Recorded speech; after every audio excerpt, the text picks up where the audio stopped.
Hello there. Hi, it's Emma here from Timeless Cookery, and today I have with me Chrissy Goodings. She runs a cleaning and concierge company called Domestic Goddess, which I absolutely adore. It's such an important job, cleanliness being next to godliness, as they say, you know, keeping everyone's place clean. It's such a fabulous thing you're doing there. Thanks, Chrissy.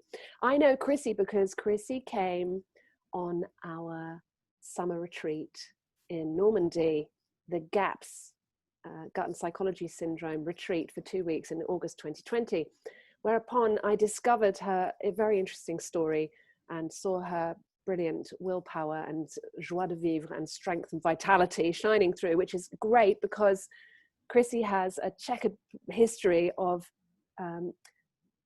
looking and struggling with IBS, irritable bowel syndrome, as they call it. So I'm so happy that you've come on today, Chrissy, to talk about this because we might be able to help some other people. So can you, first of all, tell us what's your version of IBS? Because everybody's version is different, isn't it? What were your symptoms? Yeah, so, well, hello. Sorry, Chrissy, hello. Thank you for inviting me on, Emma. That's, yeah, looking forward to sharing my story. So IBS, it's something that I've had for a number of years. The main symptoms are bloating and constipation, along with other symptoms, but they're the main ones. So FODMAP, I went to the doctors with various symptoms. It started probably about 15 years ago was the first time that I went. And that was due to sinus issues. Oh, so that was another symptom that manifested. So it was gas, bloating, constipation. I know that I've been there. And then sinus issues. It means your mucous membranes were all inflamed and you were having what, sinusitis. That means you get an infection in your sinuses. Yes. Yes. So yeah, that's what you were at the doctor's for. Yes. Yeah. That was one of the first symptoms, and sort of linking it all together. Now I know more about GAPS and the whole story. I can now see that was part of the kind of the symptoms of being a GAPster. Maybe we should just explain quickly what a GAPster is in case anybody doesn't know. Basically, a GAPster means you've got leaky gut, doesn't it? It means you've got tiny holes in your gut membrane, which means whole pieces of undigested food are getting through into your bloodstream and your body's going, what's that? And having an inflammatory reaction, which might manifest as arthritis for someone, for migraines for another. In your case, it was sinusitis and bloating and constipation. Interesting. Yeah. Okay. Yeah, and it all makes sense now. Yeah. Looking at it. But going back to the doctor several times, they put me on the FODMAP diet. That was around 5 years ago, and I was eliminating foods and eliminating, and to begin with, I didn't realise that it was elimination and then reintroduction, because the doctor just printed out a list of foods that I shouldn't be eating, and then I followed that list and wasn't getting any better, and then I did my own research and realised I should be reintroducing, which they failed to tell me from the beginning. So I was on the FODMAPs for quite a long time. Should we just explain to people what FODMAPs is as well, in case they don't know? So FODMAPs is an acronym, FODMAP,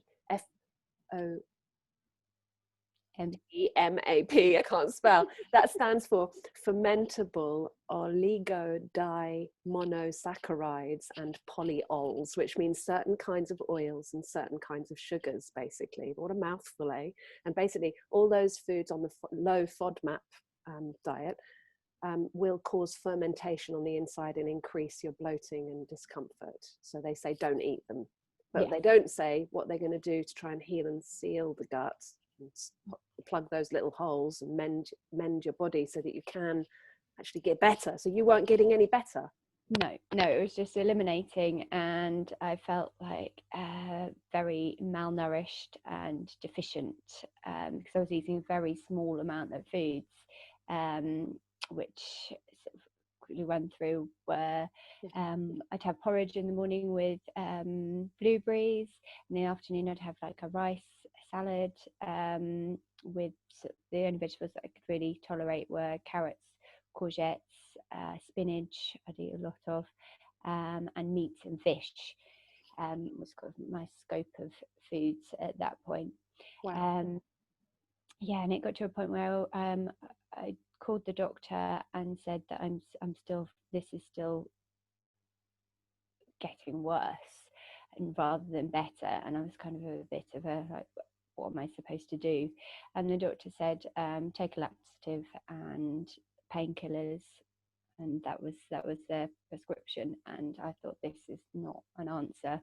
I need to find something that makes sense. So that's when I started doing research into my gut flora and how to make myself better, and probiotics and fermented foods. So that's how I came across you, Emma, is I was searching for fermented foods and came up with one of your kvass videos, and then binge watched all of your videos and fell in love with you and your style of cooking. So yeah, thank you for that. What I love to do. I feel as though I'm just made to chop it up and chuck it in and make it, you know. I don't particularly like cooking, but it's got to be done. If you're the mother or the whoever's feeding the family or whoever's putting the food on the plate for your own self, we've got to eat real food. It's the fuel for your, you know, whole existence. And if we don't get that right, what kind of life are we going to have? So you found out then that GAPS, gut and psychology syndrome, was the thing that you thought, right, this is it. This is going to do it for me. This is going to get my guts better. So then, did you make kvass after you saw the video? Yes. Well, I was on a mission to learn how to ferment. So I started making sauerkraut and kimchi and ginger beer and kvass, and and then after you're watching your videos, fermenting dairy, because I hadn't had dairy for years. So I was fermenting cream, and I've now introduced all of the dairy section of that was missing from my diet. Oh, lovely. That's so satisfying, isn't it? Cultured clotted cream, and, you know, and then that of course is giving you all the good fats to help line the stomach and feed and nourish the damaged gut lining, and also giving you all the probiotics. You've got something like 700,000 or 700 billion colony forming units in a spoonful of live yogurt or cream, compared to maybe 2 billion or 4 billion colony forming units in a probiotic pill. It's just, the ratio is just ridiculously, unbelievably amazing. No, probiotic foods beat probiotic pills hands down every time. And they're a lot cheaper. Yeah, they're cheaper and they're more delicious and yummy. Yeah, a cabbage costs nothing, and just put it in a jar with water, and it then just makes this magic potion that makes you feel better. Is brilliant. Yeah. So with the dairy, I stopped having dairy. Well, I haven't really ever had that much dairy, and linking it back and realizing the whole story. I was born prematurely, and talking to my mum, I refused to breastfeed, and I was speaking to her more in depth about this the other day, and she said that she was on really high painkillers because I was born antibiotics, because I was born prematurely, and she ended up having an abscess and an infection in her womb. So the hospital put her on really high antibiotics, and I refused to breastfeed. So I do wonder if I was maybe sort of saying I don't want those antibiotics straight away. So I didn't have the milk from the beginning. So I do wonder if that's where my sensitivity to dairy came from. So it's been lovely over the last 6 months to be able to gradually reintroduce that back into. And I think we brought colostrum in, didn't we, to your regime, and you're having a little bit of colostrum every morning with some egg yolk and, you know, like a lovely nourishing, milky, drink. Yeah, how interesting. I think that Dr. Natasha would say that despite because I had very bad mastitis and was given antibiotics when my second was very little, and I was thinking, well, at the time I had no idea, but I was. I did read, though. I had no idea how damaging the antibiotics were going to be to me or my child, but I also I did understand that it's better for the child to empty the milk from the breast from the point of view of the infection. So, I mean, I don't know if they tell you that. I need to talk to a real doctor about that. I don't really know. Who knows? But I do know that my own child's gut flora was completely decimated by 2 rounds of heavy antibiotics when she was 2 weeks old. So maybe you avoided that fate instinctively. Yeah. Yeah, I think so. And I've never had antibiotics in my life, and I'm really my partner took a round of antibiotics, and I then explained to him sort of what it was, because he went off to the doctor and did it, and I kind of was like, oh, what did you do? Yeah, let's just break down that word, shall we? Anti against, bio, life, anti-life pills, antibiotic, anti-life pills. Wow. Okay. Yeah.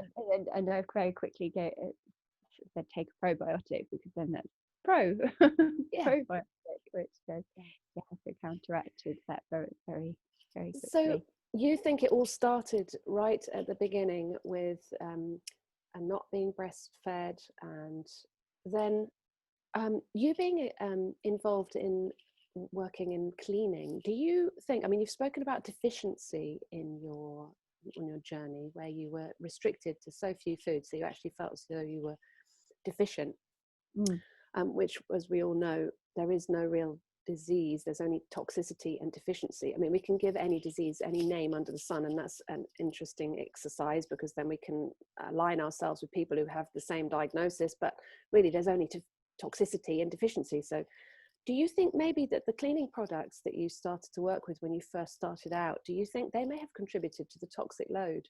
Yes.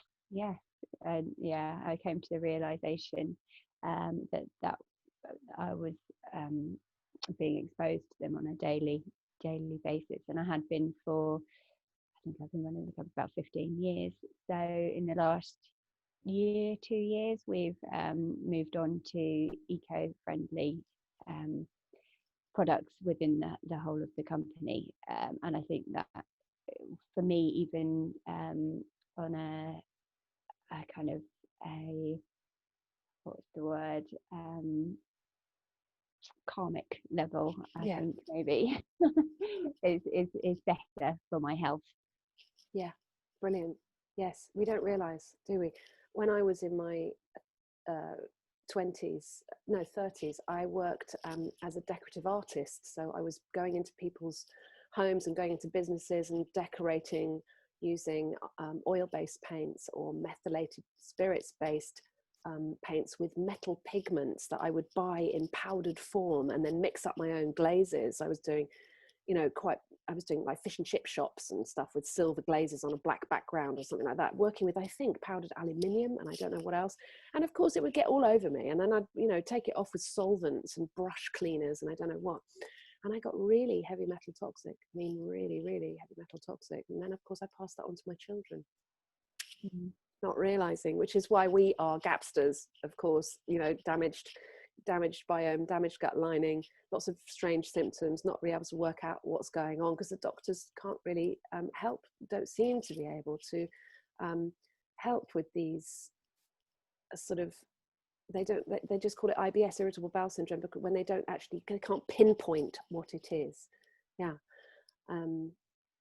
It's taken me years to recover from the heavy metal poisoning, but I did it with GAPS, and you're doing it with GAPS, gut and psychology syndrome. And she's just brought out another book, hasn't she, called Gut and Physiology Syndrome. I can't wait to read it. I've ordered it, which will help people with who are thinking, what's psychology got to do with it? My brain's okay, but as we know, our brains aren't okay when we're a GAPster. And so, I mean, you told me as well that you had some other symptoms with regard to anxiety. Yes.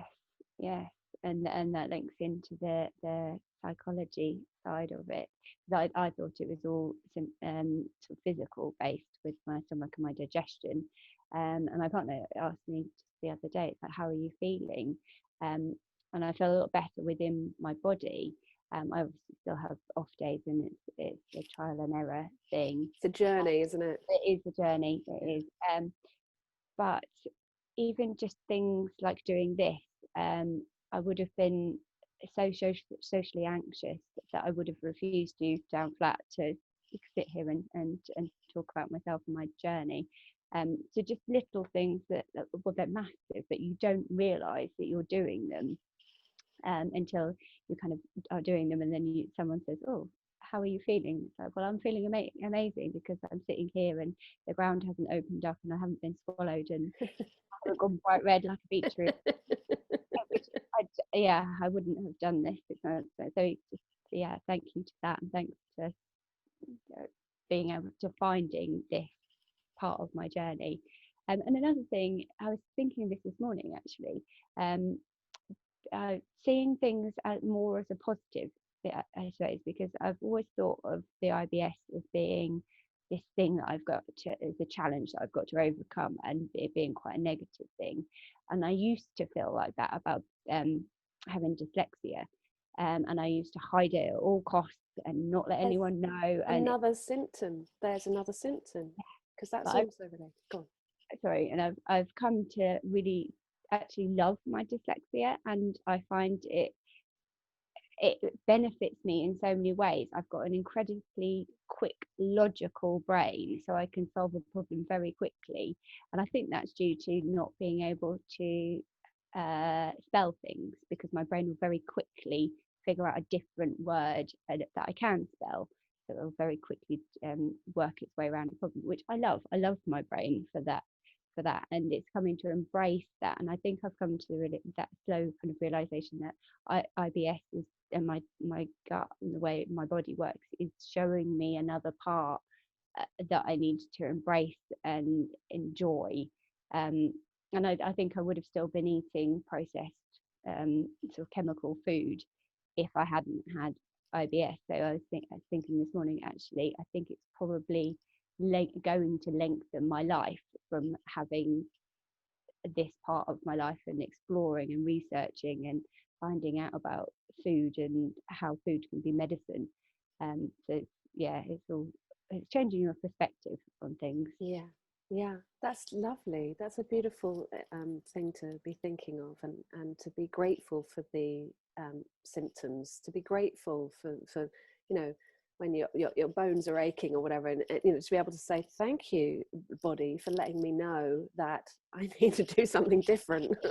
But now at least it's getting out there. I mean, GAPS has been out there for over 20 years and so few people know about it, which is a real question in my mind about how that has happened. But we need to get the word out now. You're an experiencer. You've experienced the benefits of GAPS, and it's so wonderful that you're sharing your story. I hope we'll be able to help a lot of people to click on, to realize that, to click into the idea that food is this sensual, delicious, you enjoy it with your eyes, you enjoy it with your sense of smell, you enjoy the taste, the textures, and that we are here as sensual beings to actually enjoy our meal times, that it's a social gathering, that we be grateful for it, that we say thank you for this beautiful food, and when we have that attitude, it is almost transmuted into something that feeds you better. And of course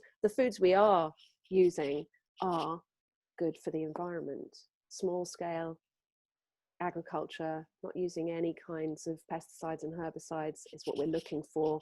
And also, have you managed to make connections with a local farmer to find foods that are good for you on your GAPS journey? Yes, yeah. We've got, we live in a little town outside a bigger town, so we have a lot of farms around us, and one of our local farms, actually, when I go in, they go, the bone lady's here. And they actually give me their bones free. Yeah, because I think they just go for dog food, or they have to pay for them to be disposed. So You're doing them a favour. yeah, and Wow. yeah, and then you pick off the meat from it, and I always call that our free dinner. And the bone marrow is just the stuff of life, you know. Wow, that's lovely. And this is what we all need to be doing, is trying to be making contact with our local farmers, taking out the middleman so that the farmers get paid actually what they're due, and we benefit from a good clean food. So, okay, Chrissy, thank you so much for your time and sharing your story. I'm just thrilled, and I really hope that this may help people. Can you just briefly, before we just sign off, can you tell people about how long, when you discovered GAPS and how long you've been on it, and how you feel things are advancing compared to when you were on the FODMAP diet, which we weren't introducing things properly with that? Yeah. No, well, I was on FODMAP for about 5 years, and yeah, like I said, felt like I was getting very deficient and malnourished. So then I found GAPS about 6 months ago, and have been slowly bringing in. I think one of the first things in the GAPS book is the wonderful medicine of garlic. So as someone on FODMAP, garlic was a real no-no to me. But I started adding it into my big stock pot, so it was very diluted. And I've now got to a point where I can crush a clove of garlic and stir it into a soup and eat it fairly raw, which I wouldn't have even been able to have a, a dab of it 6 months ago. It would have set you off, would it, with It, symptoms? Yeah. it would have. Because that is the nature's best antibiotic, isn't it? Garlic, that kills off the bad guys and leaves the good guys to recolonize. It's just brilliant.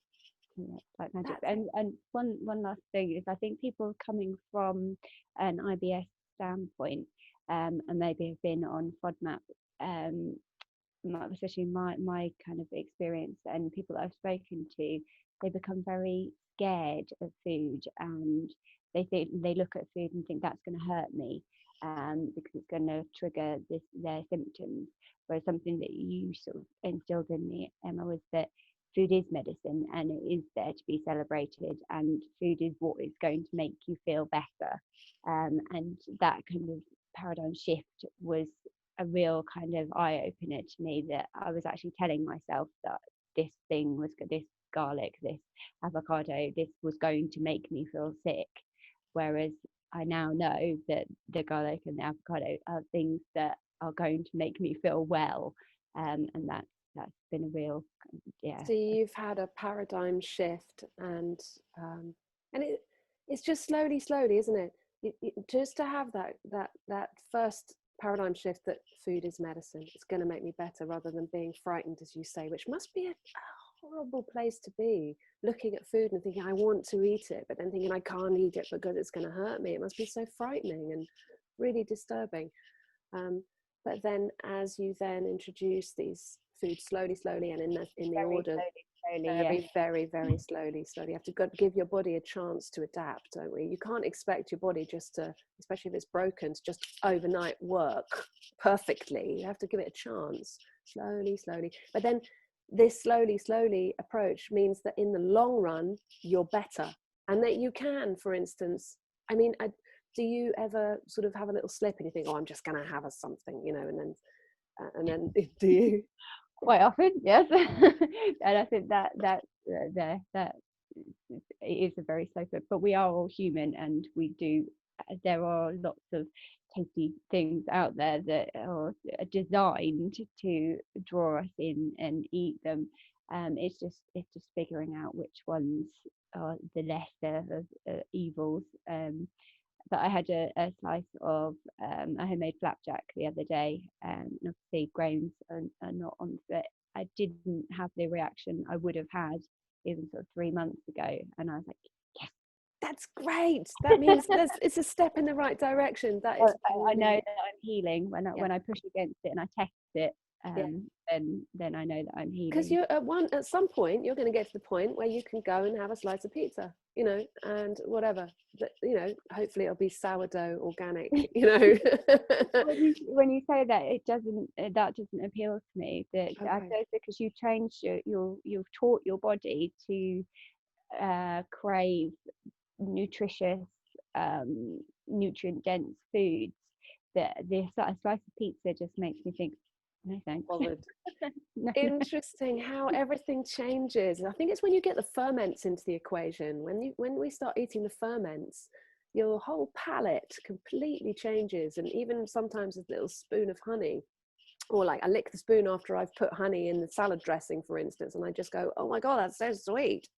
You know, so your whole palate changes, I think, when you get these fermented foods into the equation. I'm so thrilled for you, Chrissy, that you're on the GAPS journey and the path of healing. It's really fantastic. I really hope that your story, because it's great to hear that somebody who has had sinusitis and had inflammation on the mucous membranes now eats dairy, you know, because a lot of people really think I'm never going back to dairy. I've seen people with t-shirts on saying post-dairy generation and things like that.